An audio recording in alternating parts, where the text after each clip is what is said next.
BP Jio satellite চ্যানেলের পক্ষ থেকে আপনাদের সকলকে অনেক স্বাগত জানাই। আশা করি সকলেই ভালো আছেন।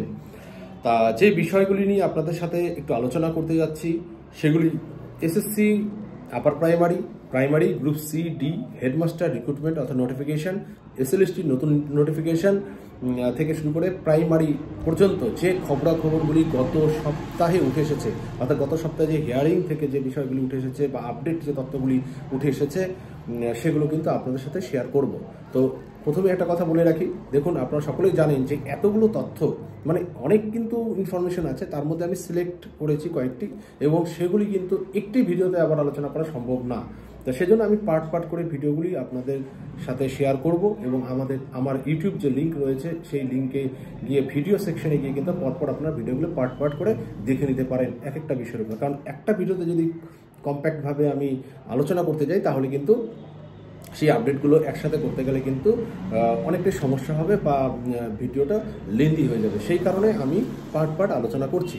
তো যাই হোক, যে বিষয়টি এই ভিডিওতে আমি আলোচনা করতে যাচ্ছি সেটা হলো যে আপার প্রাইমারি ফার্স্ট কাউন্সেলিং কিন্তু প্রথম দফা কাউন্সেলিং শেষ হয়ে গেল। দ্বিতীয় দফা কাউন্সেলিং কিন্তু কোনো নোটিফিকেশান বা নোটিশ পাবলিশ করেনি আমাদের স্কুল সার্ভিস কমিশনের তরফ থেকে।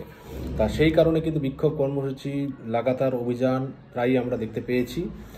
তবুও এখন পর্যন্ত কিন্তু কোনো রকমভাবে সেগুলো প্রকাশ পায়নি।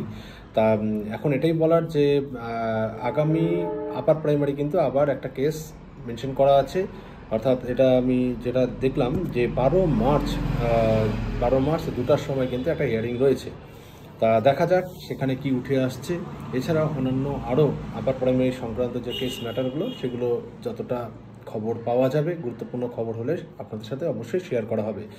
আর এর সাথে বলে রাখি, যেটা এসএসসি নতুন নোটিফিকেশন অর্থাৎ এসএলএসটি নিউ নোটিফিকেশনের জন্য কিন্তু বহুদিন ধরে ওয়েট করছে চাকরি প্রার্থীরা। তা সেখানে নোটিফিকেশনের জন্য এসএলএসটি এখানে বলা হয়েছে পশ্চিমবঙ্গ নতুন এসএসসি এসএলএসটি গ্রুপ সিডি একতা মঞ্চ আর হচ্ছে পশ্চিমবঙ্গ শারী শিক্ষা ঐক্য সংগঠনের যৌথ ডাকে আগামী 20 মার্চ কিন্তু কলকাতা চলো একটা অভিযান তারা বিভিন্ন গ্রুপে শেয়ার করেছেন যে অভিযান করতে চলেছেন। তো যাই হোক, একটা বৃহত্তর একটা অভিযান হতে চলেছে নতুন বিজ্ঞপ্তির দাবিতে, এসএলএসটি নতুন বিজ্ঞপ্তির দাবিতে। তা সেটা 20 তারিখ। তা এই ছিল খবর। আর আপডেট নিউজ হলে অবশ্যই শেয়ার করা হবে, সঙ্গে থাকবেন এবং লাইক করবেন ভিডিওটি, এবং সম্ভব হলে কিছু যদি কমেন্ট বা কিছু বলার থাকে অবশ্যই নিচে কমেন্ট বক্সে কমেন্ট করবেন। Thank you.